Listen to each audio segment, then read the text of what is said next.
তুমি এমন একটা ব্যক্তি যে কয় আইলো তার পিছেই যাও, গেলে পরে তোমার ক্ষতি হয়, লাভ হয় না।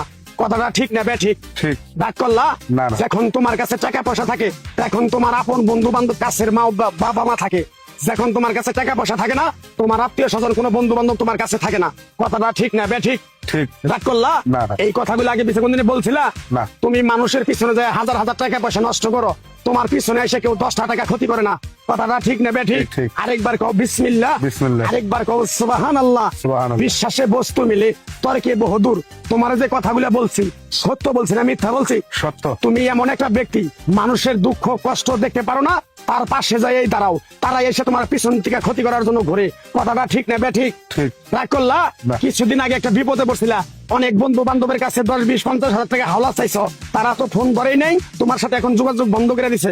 কথাটা ঠিক না ঠিক? ঠিক, ঠিক। রাগ করলা? না, না। এই তাবিজ গাছ গাছরা দিয়া কারো কাছে টাকা পয়সা নিয়ে খাই না, তোর কাছ থেকে সামান্য কিছু টাকা নিয়ে আমি একসঙ্গে হোটেলে খামু, দিতে পারবি? পারবো। পারবি? পারবো। হাইট লাগবো না, তোর মনটা খুবই বড়। কেউ 50 টাকা চাইলে তোর 5,000 টাকা দিয়ে দেস।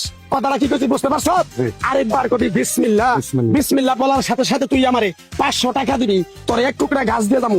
এই গাছটা তুই নিয়ম কারণ মাইনা ব্যবহার করবি, আল্লাহ তোরে মুক্তি করবো। কথাটা কি করছি বুঝতে পারছ? জি। আরেকবার কবি বিসমিল্লাহ। বিসমিল্লাহ।